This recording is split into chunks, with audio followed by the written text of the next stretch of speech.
देखो सोल्व कर रहे हैं अपन आईमी ने जो मॉक टेस्ट रिलीज किया है जो 2023 का क्या है पीवाईक्यू है। ओके बेसिकली वही है सेम वो के वो क्वेश्चंस हैं और कुछ क्वेश्चंस ऐसे हैं जो इनकम्प्लीट थे। वो ऐसे कैसे डले हुए हैं मैं बता दूंगा। एक दो क्वेश्चन है जिनके इनकम्प्लीट है या जो आंसर आएगा वो ऑप्शन में नहीं है। एक दो क्वेश्चन है ज्यादा नहीं है और आईएमयू के अकॉर्डिंग उसने जो आंसर मान रखा है हम वो भी बता देंगे कि उसने क्यों माना है कैसे माना।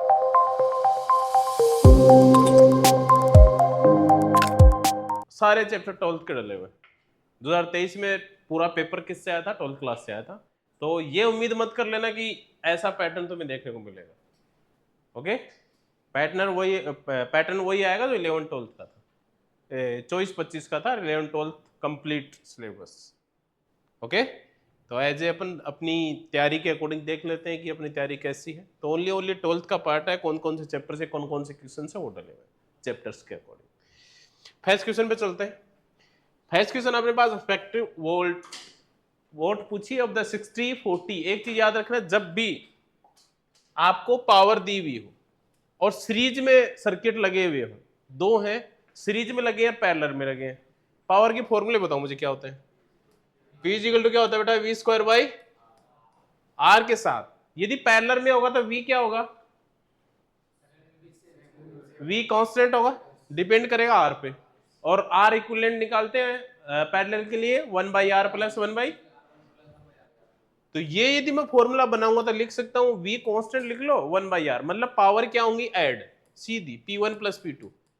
क्यों क्योंकि सेकंड का लिखूंगा उसका भी क्या आएगा V स्क्वायर बाई इसका R1 का होगा प्लस 1/R2 और V स्क्वायर से दोनों को मल्टीप्लाई करूंगा तो यही निकल के आएगा P1 प्लस P2 ये आएगा।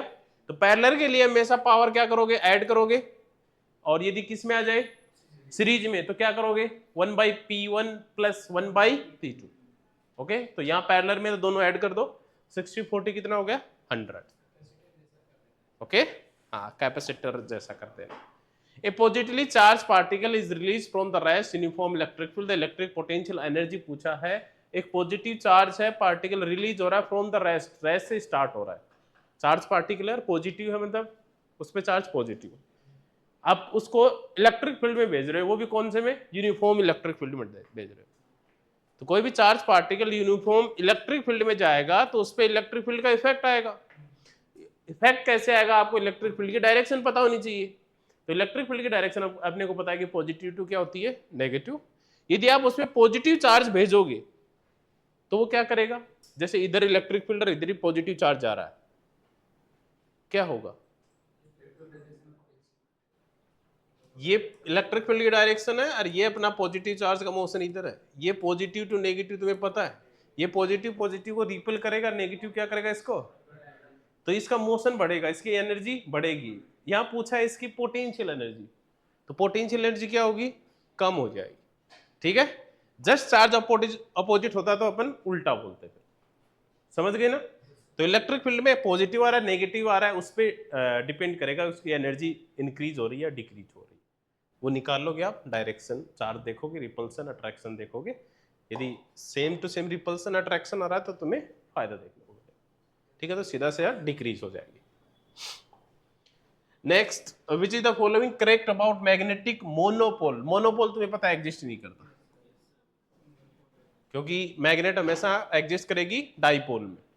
ठीक है डाइपोल होंगी एस एंड एन कंबाइंड रहेंगे चाहे आप एक मैग्नेट के कितने भी पार्ट कर लो हमेशा उसके एस और एन पोल देखने को मिलेंगे।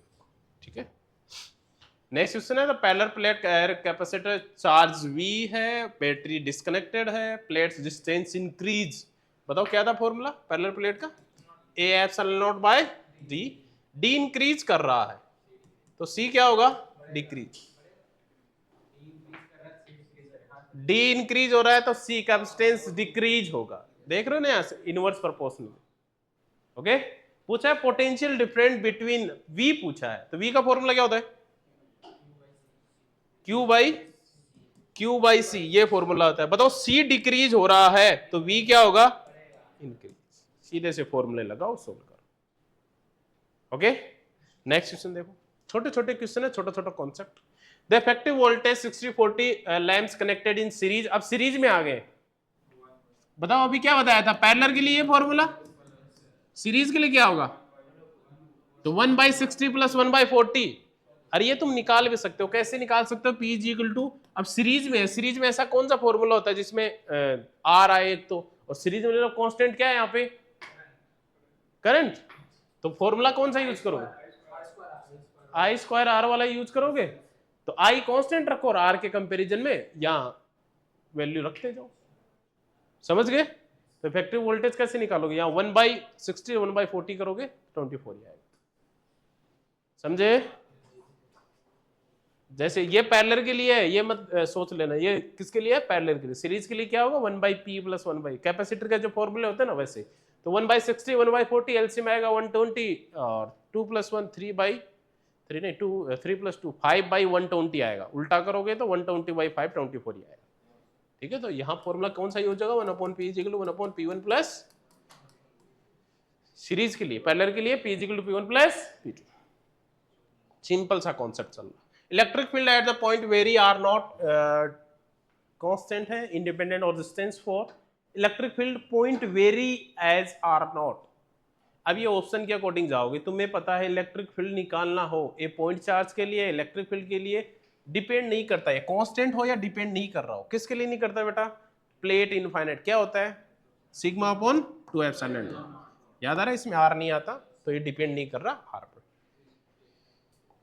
टेस्ट में पूछा था बेटा, सारे क्वेश्चन आए हुए तुम्हारे, तभी बोलता हूँ मॉक टेस्ट बार बार लगाओ, ठीक है, उनमें लगने वाला कॉन्सेप्ट याद करके जाओ, फिजिक्स में बहुत अच्छे नंबर लेके आओगे, लिख के देता हूँ ये चीज।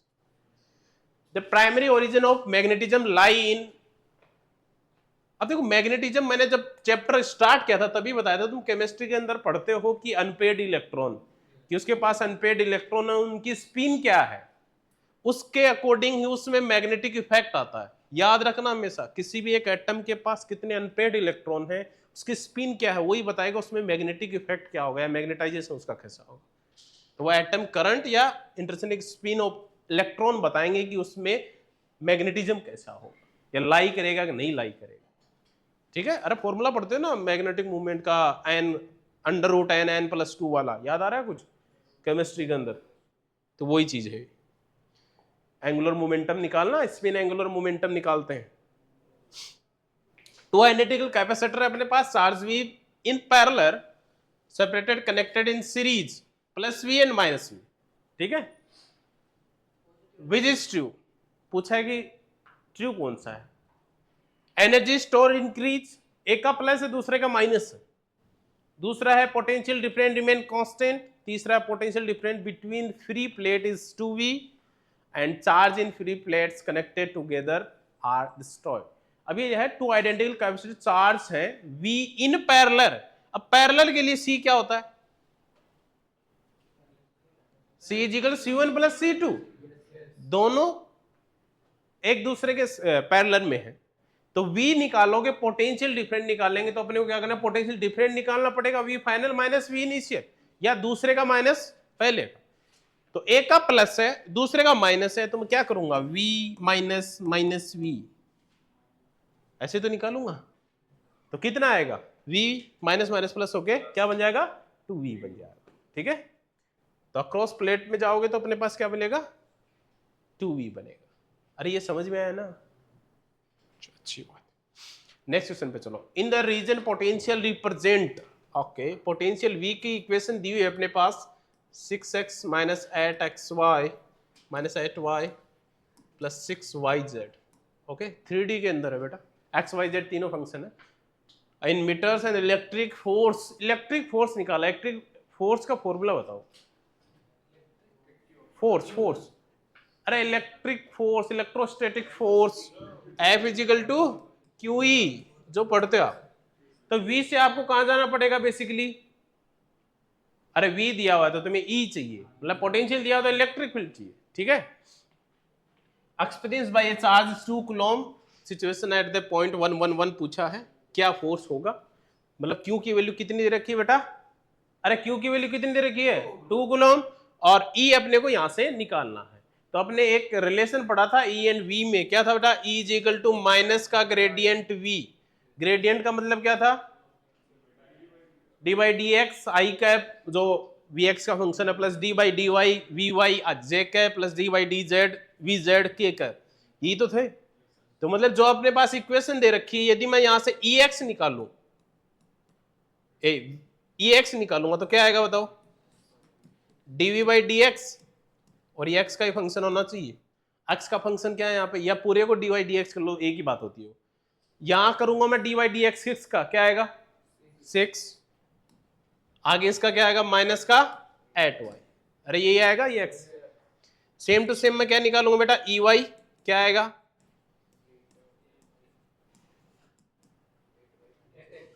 ये तो y तो माइनस का 8x माइनस 8, यही आएगा ना, ठीक है। इनको माइनस से मल्टीप्लाई करते चलो साथ साथ, ताकि एक साथ रखेंगे प्रॉब्लम नहीं आएगी। तो इसको माइनस से करूंगा, ये माइनस प्लस हो जाएगा और ये दोनों प्लस हो जाएंगे। अरे E is equal to minus का डीवी बाई डी आर होता है ना, पढ़ा आपने, यस हाँ यहाँ 8 ही आएगा, x नहीं आएगा, ओके। और ई जेड क्या अपना माइनस का D V Z by d Z, करो जेड कहाँ है, एक में ही है बेटा, प्लस का 6y, लेकिन ये माइनस का हो जाएगा इस माइनस के कारण, ठीक है। अब ये तीनों आ गए, इस तीनों में तुम्हें x एंड y की वैल्यू दे रखी है, 1 1 1 रखो, रखो कितना आएगा प्लस का 2, यहां कितना आएगा 16, सही किया है ना, यहां पे माइनस का 6। अब ये आया अपने पास। अब आपके पास देखो मेरे पास वैल्यू आ चुकी है, ई एक्स आ चुका है 2, ई वाई आ चुका है, ई जेड आ चुका है। अब मुझे ई निकालना है, तो क्या करूंगा, अरे कैसे निकालते हैं, under root a square plus b square plus c square 3D के अंदर, तो 2 का स्क्वायर 4, 16 का स्क्वायर और 6 का, इसे तुम्हारे पास ई आ जाएगा, और ई को किससे मल्टीप्लाई कर लोगे 2 से, क्यों क्यों क्या निकालना है अपने को f, तो f is equal to Q E, यहां से ये आते हैं उसको मल्टीप्लाई करते हैं आपके पास आंसर आ जाएगा, ठीक है। चलो अच्छी बात, तो ये बना अपने पास अपनी एक रुको, ई एक्स की वैल्यू 2 है, चेक कर लेते हैं एक बार, इसका 10 मतलब यहां अपन ने कहीं गड़बड़ की है, डी वाई वाई ये 8 है, माइनस का 8x माइनस 8, अपने ये अकाउंट नहीं किया बच्चों, इधर देखो इसमें y फंक्शन था ना, तभी अपन ने इसका कर लिया, ये 0 हो गया, इसका कर लिया, इसका नहीं किया, तो प्लस का 6 और है, और ये प्लस बाहर वाले माइनस से माइनस का 6 बनेगा, z आएगा, जो वैल्यू रखोगे तो 10 बनेगा ये, ठीक है। तो अपने ये करेक्शन कर लेना, 16 नहीं है 10 है, तो ये 10 का क्या आएगा बेटा 100, क्या आएगा, ओके, ये करेक्शन रखना, आया समझ में। अब इसका क्या बनेगा देखो 136 और 4 अंडर रूट 139 है, ओके, उसको 2 से मल्टीप्लाई कर 2 अंडर रूट 139, क्वेश्चन के अकॉर्डिंग उसको अरेंज कर लेना। नेक्स्ट क्वेश्चन पे चलो, the heating element of the electron heater should be made by the material that, अब तुम्हें पता है हीटर में जो लगने वाला मटेरियल होगा उसका एक तो जो रो पढ़ते हैं अपन, रजिस्टिविटी ज्यादा होनी चाहिए, प्लस उसका मेल्टिंग पॉइंट ज्यादा होना चाहिए, क्योंकि वो गर्म होगा तो मेल्ट ना हो जाए, एक तो मेल्टिंग पॉइंट ज्यादा होना चाहिए, दूसरा उसका रजिस्टिविटी ज्यादा होगा तभी वो ज्यादा हीट या पावर प्रोड्यूस कर पाएगा। तो सिंपल सा ही है, high specific resistance and high melting point चाहिए, समझ गए ना, हाई मेल्टिंग पॉइंट क्यों चाहिए, नहीं वो पिघल जाएगा गर्म होते ही, तो उसका मेल्टिंग पॉइंट ज्यादा होगा तो वो अच्छे से काम कर पाएगा, लंबे टाइम तक काम कर पाएगा। Charge Q the centre of cuboid and edge L है अनदर चार्ज क्यू प्लेस, इस क्वेश्चन का आंसर गलत दिया हुआ है। देखो इसका यदि मैं डायग्राम बनाना चाहूंगा तो मेरे पास देखो 3D का ऐसे बनता है, इसमें जैसे ये इसका सेंटर हो गया, ठीक है, इससे एल डिस्टेंस पे कोई चार ले लो ऐसे। अब पूछा क्या है ABCD, तो ये फेस इसका ABCD होता है, जैसे इसका डायग्राम दिया हुआ था ABCD EFGH ऐसे बनेगा पूरा, ठीक है। अब तुम गॉस के अकॉर्डिंग जाओगे तो गॉस ने क्या बताया था, charge enclose by epsilon not, तो ABCD के कारण तो चार्ज निकालोगे, ये टोटल का है, पूरे क्यूब का फ्लक्स लिख देता हूं मैं, फाई क्यूब लिख देता हूं, सी लिख रहा हूं यहाँ, इसकी वैल्यू होनी चाहिए Q upon epsilon naught according to Gauss, होनी चाहिए ना।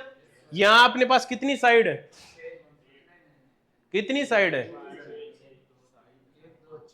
6 साइड है, मतलब टोटल 6 का है क्यू अपॉन एप्सिलॉन नॉट। यदि मैं एक साइड का निकालूंगा तो कितना आएगा बेटा, एक साइड मतलब फाई एबीसीडी निकालूंगा तो क्या आएगा, इसको 6 से डिवाइड कर दो, आंसर ये आना चाहिए एबीसीडी के लिए, और यहां निकाल क्या रखा है 0।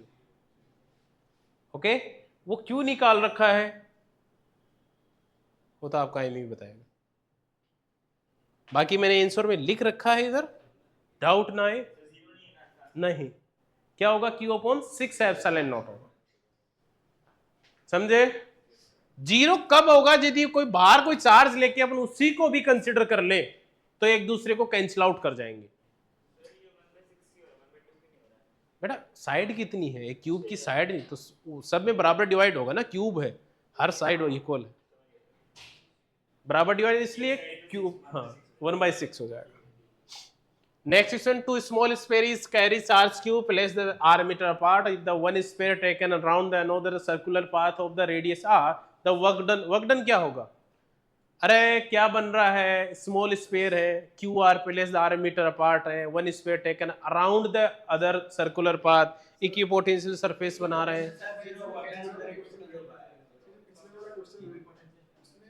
एक और कांसेप्ट दिया हुआ है, मतलब कि एक चार्ज जो है क्यू उसके एल डिस्टेंस पे रखा हुआ है सेंटर को से, तो वो अगर माइनस चार्ज हो रहा है तो 0 होगा ना आंसर।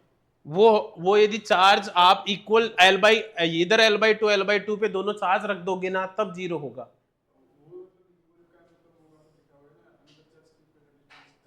देखो एक तो सेंटर पे क्यू है, दूसरा उधर क्यू है, इस चार्ज के कारण तो अपन ने निकाल लिया, लेकिन तुम्हें पता है गॉस के अकॉर्डिंग सरफेस से बाहर कोई चार्ज है वो कंट्रीब्यूट नहीं करता।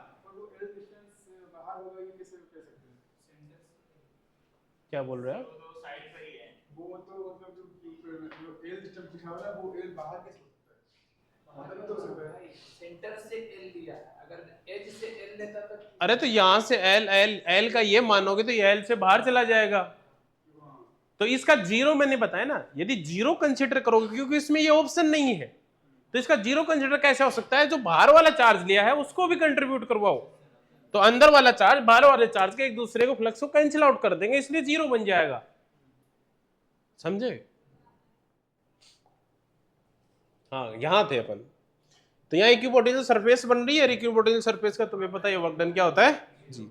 नेक्स्ट क्वेश्चन, चलो अच्छी बात है, सीबीएसई में पूछता था, एमसीक्यू में पूछता था, लेकिन 2 साल से ऐसे क्वेश्चन नहीं पूछे गए। जैसे capacitor connected to DC, DC में कनेक्टेड मतलब जो करंट है वो कौन सी है, डीसी, एंड अब डीसी के लिए एक्सी की वैल्यू देखो यही तो होती है, एक्सी 1/ωc होती है, रिएक्टेंस इज इनफाइनाइट। अब इनफाइनाइट कैसे होगा, डीसी होगा तो तुम्हें पता है कि उसकी फ्रीक्वेंसी नहीं होगी, 0 होगा, या मैं ओमेगा की वैल्यू 0 रखूंगा तो एक्सी वैल्यू क्या आएगी, इनफाइनाइट आएगी, मतलब फर्स्ट सही है और सेकंड इसका रीजन है, तो सीधा सही ऑप्शन आ जाएगा। नेक्स्ट क्वेश्चन पे चलो। नेक्स्ट क्वेश्चन दिया हुआ है, charge is a property associated with the matter due to the which is the produce the experience, क्या होगा, इलेक्ट्रिक फील्ड। हमें पता है चार्ज हमेशा, मैंने बार बार बताया, कभी भी इलेक्ट्रिक फील्ड नहीं निकालता, इलेक्ट्रिक फील्ड और मैग्नेटिक फील्ड कंबाइंड निकालेगा, दोनों साथ निकालेगा, एक दूसरे के परपेंडिकुलर प्रोपोगेट करते हुए चलेंगे, ठीक है। चार्ज कभी रेस्ट में रहता नहीं है, बेसिकली अपन पढ़ते हैं इलेक्ट्रोस्टेट में, बाकी कोई भी चार्ज रेस्ट में नहीं रहता, ओके। तो हमेशा याद रखना चार्ज हमेशा इलेक्ट्रिक और मैग्नेटिक, इलेक्ट्रिक फील्ड आ रहा है तो वो अपने आप मैग्नेटिक फील्ड ले आता है। Eddy current done not cause dumping बताया हुआ है, एप्लीकेशन ऑफ एडी करंट में लॉस ऑफ एनर्जी बताया हुआ है, हीट भी बताया हुआ, कौन नहीं बताया हुआ, स्पार्किंग नहीं करती कभी एडी करंट, ठीक है। ये सब मैंने एडी करंट के एप्लीकेशन में लिखवाए थे तुम्हें। Next question, the quantization of charge, quantization of charge का मतलब क्या है, चार्ज इंटीजर फॉर्म में होगा, यही मतलब है पहली लाइन का। मिनिमम प्रिंसिपल मतलब मिनिमम चार्ज ई हो सकता है, ई हो सकता है मिनिमम चार्ज, और ई का मल्टीप्लाई टाइम्स ई होगा, okay, integer multiply. Next, vertical component of earth, vertical मतलब BV लिख रहा हूं, कितना है बेटा, √3 टाइम्स ऑफ हॉरिजॉन्टल कंपोनेंट। ठीक है, आपको निकालना डीप एंगल, तो डीप एंगल का फॉर्मूला क्या होता है, tan del is equal to, बताओ, अरे बताओ, tan del is equal to क्या होता है डीप एंगल का formula, vertical upon horizontal component. अरे y by X, tan theta y by X, y मतलब वर्टिकल, एक्स मतलब हॉरिजॉन्टल। v इन दोनों का रिलेशन दे रखा अपने को, कितना है, 3 टाइम्स, √3 टाइम्स है, तो तुम्हें पता है tan del √3 कहां होता है, 60। एक फॉर्मूला आसान सा आंसर। नेक्स्ट क्वेश्चन, एक लूप दे रखा है, स्ट्रेन एस दे रखे हैं 6, 0 0 0 L 0 0 L L 0 0 L 0 0 L L and 0 0 L, 6 edge है अपने पास, ठीक है। एक मैग्नेटिक फील्ड है अपने पास B is equal to B naught I plus K, मतलब दो डायरेक्शन में ही है आपका मैग्नेटिक फील्ड, कितने में है, I एंड K, मतलब एक्स एंड जेड डायरेक्शन में है। मैग्नेटिक फील्ड की डायरेक्शन क्या है, X and Z, Y direction में नहीं है, जे नहीं दिख रहा आपको, वहां पे नहीं दिख रहा ना, मतलब वाई डायरेक्शन नहीं। Present the region and the flux passing through the loop ABCDEFA in the order. तो आपको पूछा इसमें B क्या होगा, तो सिंपल सा फाई का फॉर्मूला बताओ जल्दी से, B डॉट ए मान लेता हूं, ठीक है। अब B डॉट ए निकालूंगा तो एरिया है तुम्हारे पास B है, तुम्हें पता है B तुम्हारे पास किस में है, ओनली I और K में है, मतलब J वाला नहीं है। एरिया क्या आएगा, L, यदि साइड लोगे तो L स्क्वायर, अरे पॉइंट से एरिया निकालो, लेंथ निकालो, L ही बन रहा है तो L स्क्वायर, एरिया तो ये L स्क्वायर आ गया। B क्या है मेरे पास, I कैप में है, और A मतलब एक तो मेरे पास I कैप के कारण एरिया आएगा B नॉट L स्क्वायर, अरे I के कारण आएगा ना, एक आएगा मेरे पास J के कारण, कितना बेटा, सेम ही, क्यों लेंथ सेम है, B not L square, Y है नहीं तो Y के कारण नहीं आएगा, तो कितना बनाए, 2B नॉट L स्क्वायर, खत्म। ओके, तो आपको इक्वेशन देख के पता चल जाता कि 2 आएगा, क्योंकि 2 ही है। नेक्स्ट क्वेश्चन पे चलते हैं, interning capacitor is very so, resonance frequency सबको पता क्या होती है बेटा, XL is equal to XC, resonance frequency बताया हो ना। यहां यदि मैं इंपेडेंस निकालूंगा क्या होगा, R square XL minus XC का होल स्क्वायर में दोनों वैल्यू सेम रखोगे तो Z इज इक्वल टू क्या आएगा, जो कि मिनिमम होता है, पता है ना तुम्हें, अरे होता है ना। इसमें पूछा क्या अपने पास, when the happen a with the single frequency maximum refer to resonance frequency, और नेम इंपेडेंस है, एम्पलीट्यूड ऑफ द करंट है या रिएक्टेंस है। पहले बात तो एम्पलीट्यूड ऑफ करंट कैसे निकालूंगा, अरे करंट कैसे निकालूंगा बेटा, फ्रीक्वेंसी मैक्सिमम, करंट कैसे निकालूंगा मुझे बताओ, करंट का फॉर्मूला ओम्स के अकॉर्डिंग, अरे छोरो, V बाई आर, ये एप्सिलॉन होगा, R अपने क्या निकाला है, Z मिनिमम तो I मैक्सिमम होगा, यहाँ पे करंट क्या होगा, मैक्सिमम, वही पूछा था, फ्रीक्वेंसी मैक्सिमम, एक ही, छोटे छोटे कॉन्सेप्ट लगाओ। देखो, एक coil rotate with vertical axis, no current in B with when A is rest, current B is counter clockwise. अब देखो इसमें IMU ने गलत आंसर दिया हुआ था, मैंने इसको करेक्ट कर रखा है। जैसे क्वेश्चन क्या है, जैसे ये एक लूप आपके पास, ये रोटेट कर रहा है और ये दूसरा लूप है जिसमें A तो रेस्ट पे है, ओके, A रुका हुआ है, ये A है मेरा, ये B है, A रुका हुआ है, current in B is counter clockwise, मतलब एंटी क्लॉकवाइज, तो ये करंट की डायरेक्शन है B में, समझ में आया, एंटी क्लॉकवाइज। अच्छा मैंने उल्टा बना दिया क्या, at t is equal to 0 current in A at t is equal to 0 is, तो A में करंट पूछ लिया आपको। एक तो चीज, यदि A या B में करंट एक में भी कांस्टेंट है तो उसके कारण दूसरे में भी अपने को क्या देखने को मिलेगी, कांस्टेंट करंट को देखने को मिलेगी, क्योंकि आपको ने इलेक्ट्रोमैग्नेटिक इंडक्शन पढ़ा है, एक का इफेक्ट दूसरे पे आ रहा है, बेसिकली वही चल रहा है।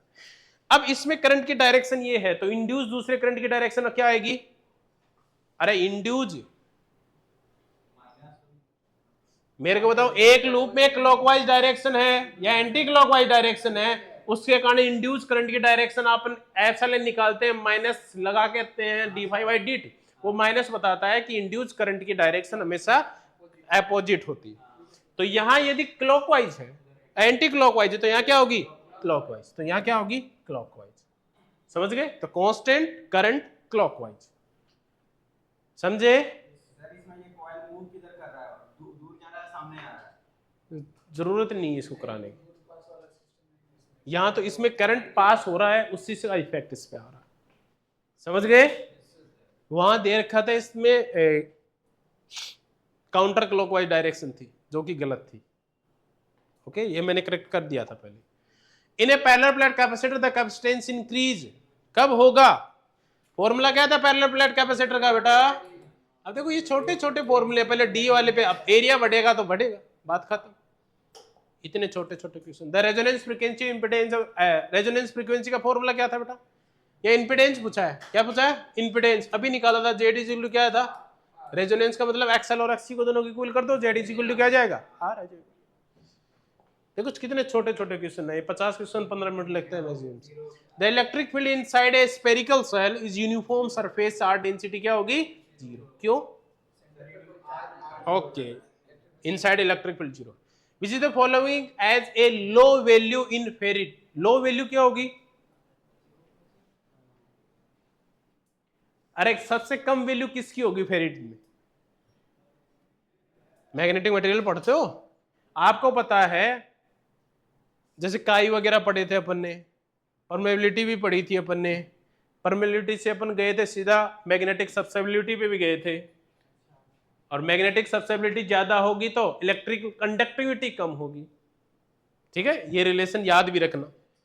जिसकी हाई मैग्नेटिक, तुम्हें पता है फेरी की हाई मैग्नेटिक सब्सिबिलिटी होती है, तो उसकी लो कंडक्टिविटी होगी। कंडक्टिविटी समझते हो ना? कंडक्टिविटी समझते हो? हाँ, कितनी आसानी से पास हो रहा।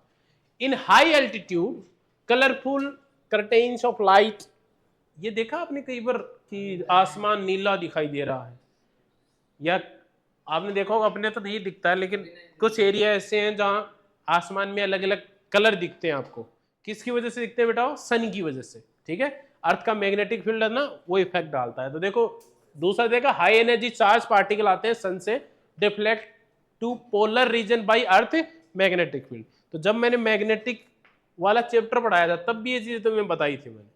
ठीक है, कि वो मैग्नेटिक, अर्थ का मैग्नेटिक फील्ड से इंटरेक्शन करते हैं सन से आने वाले चार्ज पार्टिकल, जिसके कारण आपको कलर्स दिखते हैं। The unit of electric dipole movement क्या होती है बेटा? पहले इलेक्ट्रिक डायपोल मूवमेंट क्या होता है? Q इंटू, अरे 2A यही होता है ना, मतलब कुलोम इंटू मीटर, या यूज होता है डीवे। यहाँ ये ऐसा यूनिट है इसलिए डीवे, लेकिन ये याद रखना कुलोम इन मीटर डीवे में स्लाइटली डिफरेंट होता है, और कितना होता है वो मैंने डाल रखा है, इक्वल नहीं होते हैं एक दूसरे के। कितना होता है? 3.33 10⁻³ कुलोम इंटू मीटर। रिलेशन याद रखना। The property which differently to kind of charge is called, क्या बोलते हैं? दो अलग अलग चार्ज को क्या बोलते हैं? अरे पोलर, सुना है? Polarity, positive negative charge. Equipotential surface at the greatest distance from the collection of the charge, total sum 0 हो, और अप्रोक्सीमेट क्या होगा? देखो वापस पढ़ो। Equipotential surface is greatest distance from the collection of charge are approximate, चारों तरफ हो तो स्पेयर ही होगा वो साइज। ठीक है, तो ये क्वेश्चन देखो पढ़ते ही आपके दिमाग में क्लिक हो जाने चाहिए। ऐसे छोटे छोटे क्वेश्चन है। एलसीआर सर्किट या रेजोनेंस, अब रेजोनेंस की कंडीशन वही लगाओगे, अरे वही लगाओगे। At LCR circuit XL is equal to क्या होगा? एक्ससी होगा। वोल्टेज अक्रॉस पूछा आपको, वोल्टेज क्या होगा? R equal to apply voltage, R is 0, C 0, या L equal apply voltage is 0। LCR circuit है, एट रेजोनेंस पे वही करोगे same to same. Z is equal to क्या जाएगा? R, तो मतलब R पे ही डिपेंड कर रहा है अपना V। ठीक है, मतलब Z की जगह क्या लिख सकता हूं मैं? R, तो R और V एक दूसरे पे डिपेंड कर रहे हैं, सिंपल सी बात। वही देखो, ये एक फॉर्मूले पे तीसरा क्वेश्चन आ रहा है इम्पेडेंस वाले पे। which is statement does not show the initial difference between electrostatic and magnetic shielding की बात कर रहा है। shielding की बात जैसे अपने की भी थी ना फैराडे केज वगैरह में, इलेक्ट्रोस्टैटिक शील्डिंग कैसे करते हैं अपन कि चार्ज अंदर या बाहर ना जा पाए। तो मैग्नेटिक फील्ड क्या होगा, lines can and but conductor can not and them. Magnetic field lines कहां एंड होंगी,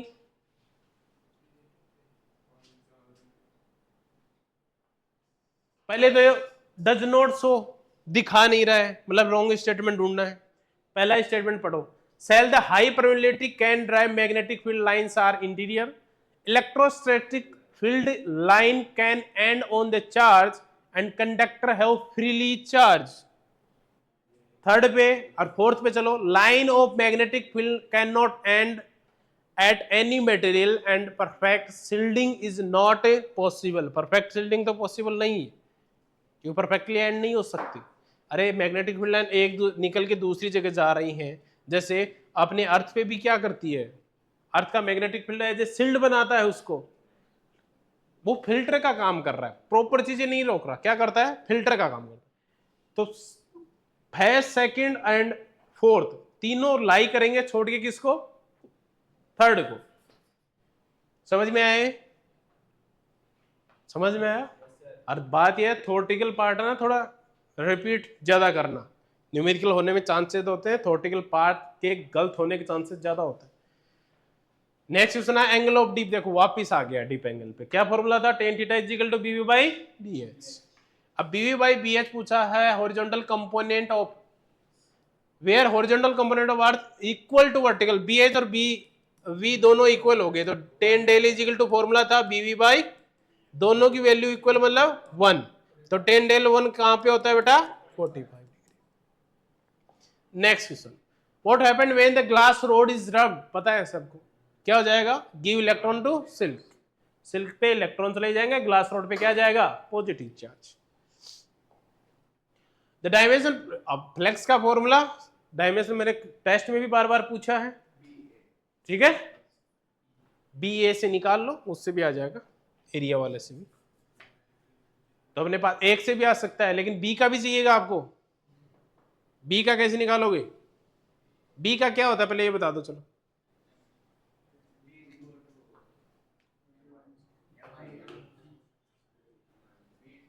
B का निकालो कैसे, कौन से फॉर्मूले से निकाल सकते हैं, F इजिकल टू QV वाले से, उससे B का निकाल दे, क्योंकि F is equal to QV, B तो V का पता है तुम्हें, Q का पता है, B का आसानी से आ जाएगा, वहां से निकाल लोगे।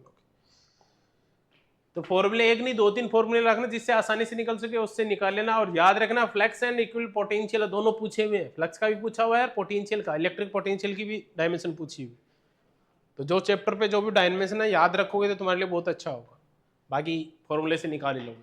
तो quantization of charge indicate that, क्या इंडिकेट करता है बेटा, minimum possible charge on particle, A charge can not be destroy, charge exist on particles, charge which is a friction of charge on the electron is does not possible, friction form में नहीं हो सकता, हमेशा किस form में होगा, integer form में। Next पूछा है give information of field strength, field strength को कौन बताएगा, अरे इलेक्ट्रिक फील्ड स्ट्रेंथ को इलेक्ट्रिक फील्ड बताएगा, बताओ, पहली अगली लाइन पढ़ने की जरूरत नहीं है।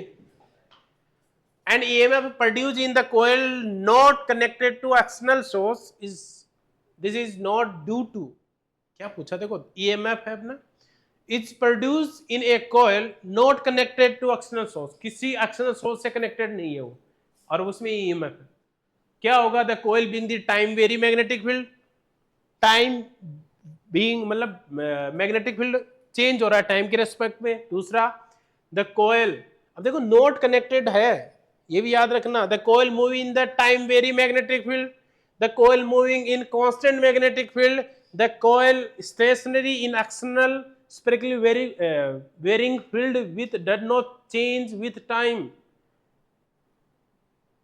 सिंपल सी ये बात थी, एक सर्किट था उसमें करंट आ रही है, उसमें सोर्स नहीं लगा हुआ, तो कहां से आ सकती है, इलेक्ट्रोमैग्नेटिक इंडक्शन से, वही बताने थे आपको। मैग्नेटिक फ्लक्स चेंज होगा तो क्या चेंज होगा,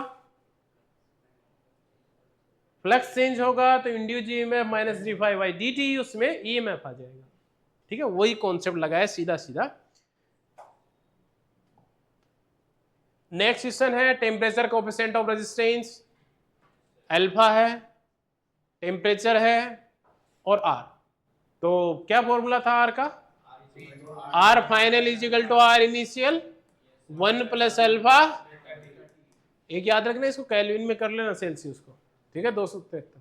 टेम्परेचर कोएफिशिएंट पूछा, सीधा temperature when R is equal to temperature T2 पूछ लिया, डेल टी क्या होता है T2 माइनस T1, तो T2 पूछा, बाकी वाली तुम्हें दे रखी है, रखोगे सोल्व करोगे आंसर आ जाएगा। जैसे यहाँ सोल्व कर रखा है R naught 1 plus alpha del T 2 और वैल्यू रखी, डेल टी आया 800, डेल टी की वैल्यू यहाँ रखोगे 27 बाई, इसमें ऐड होगा।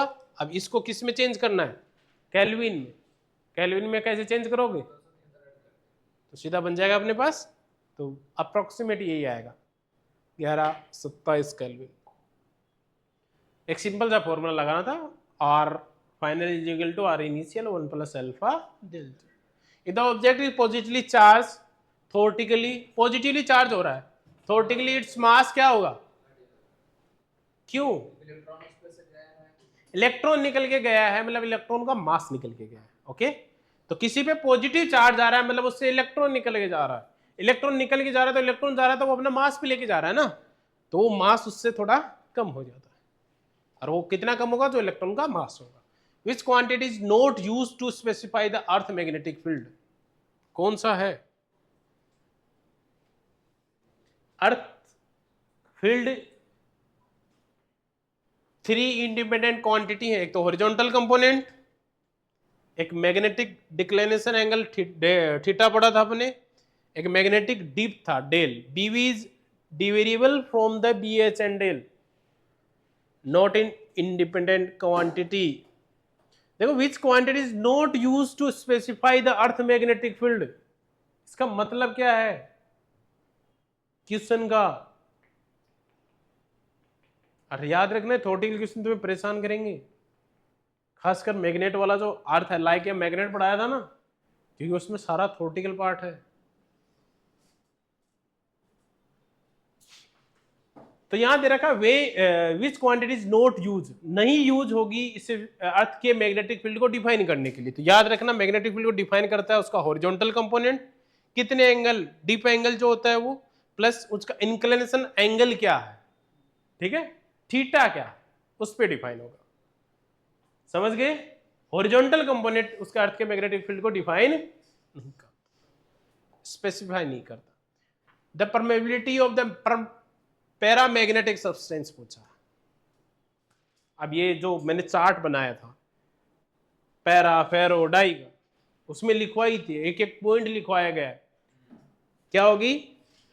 स्मॉल होगी, मतलब 1 से कम होगी। म्यू आर की वैल्यू पैरा के लिए हमेशा क्या होगी? 1 से कम हो, small but more than unity, ठीक है। मैं शायद उल्टा बोल गया ना, यूनिटी मतलब 1, हाँ मतलब 1 से ज्यादा होगी पैरा की, डाई की बोल गया, डाई की 1 से कम होगी और पैरा की 1 से ज्यादा होगी, फेरो की तो बहुत ज्यादा होगी। क्या बोल रहे हो? याद करके जाने तीनों की, डाई पैरा फेरो के फर्स्ट पॉइंट में सीधे एग्जांपल ही लिखाए हैं तुम्हें। नेक्स्ट क्वेश्चन देखो, ऐसा यूनिट ऑफ मैग्नेटिक फ्लक्स क्या होती है बेटा? वेबर। बच्चे को पता है। An electron projected with uniform velocity along the axis of current carrying along solenoid which is true। देखो इलेक्ट्रॉन प्रोजेक्टेड है विथ यूनिफॉर्म वेलोसिटी, इलेक्ट्रॉन की वेलोसिटी यूनिफॉर्म है और current carrying along solenoid which is true. अब तो ये पता है सोलेनॉइड यूज हो रहा है तो उसमें मैग्नेटिक फील्ड आ रहा है, करंट जा रही है, तो B equal to mu naught है नहीं, और उसमें B आ रहा है, उसमें आप करंट डाल रहे हो तो उसमें फोर्स लगेगा, B के कारण फोर्स लगेगा। क्या पढ़ा था? QVB साइन थीटा, याद आ रहा है? तो QVB साइन थीटा लगेगा। अब वो फोर्स कैसे लगेगा, कितना लगेगा, वो कौन बताएगा? वो बताएगा वो इलेक्ट्रॉन कैसे प्रोजेक्टाइल हो रहा है। अब प्रोजेक्टाइल कैसे हो रहा है बेटा? यूनिफॉर्म वेलोसिटी से हो रहा है। क्यों V क्रॉस B लिखते हैं? यूनिफॉर्म वेलोसिटी से प्रोजेक्टाइल हो रहा है, तो जो अपने पास QVB की वैल्यू है वो 0 बनेगी। समझ में आई ये चीज? इलेक्ट्रॉन यूनिफॉर्म वेलोसिटी से along the axis of current carrying along the axis of जा रहा है। तो सिंपल सा है, V और B के बीच में जो एंगल है वो 90 बन रहा है। तो वी बी साइन थीटा, क्यों वी बी साइन थीटा लिखते हैं ना, 0 बन रहा है, मैं उल्टा बोल रहा हूँ, 0 बन रहा है, क्योंकि करंट की डायरेक्शन जैसे मैं सॉलिड में ये निकालूंगा तो इधर मैग्नेटिक फील्ड है, इधर ही आपकी क्या आ रही है, वेलोसिटी आ रही है। दोनों एक साइड आ रहे हैं, मतलब करंट के पैरेलल है वेलोसिटी, या बोल सकते हैं मैग्नेटिक फील्ड के करंट के परपेंडिकुलर है अपना वेलोसिटी, या अपन बोल सकते हैं मैग्नेटिक फील्ड के पैरेलल है अपना वेलोसिटी। तो V और B में एंगल कितना आया, 0, और वो 0 इसको फोर्स को क्या बना देगा, 0। अरे समझ गए ना, जैसे ऐसे सोलेनोइड था, ऐसे जा रहा था, तो ये B की डायरेक्शन मिली और ये 0 बन गया। Can not think the magnetic field with free pole, 3 pole नहीं हो सकता।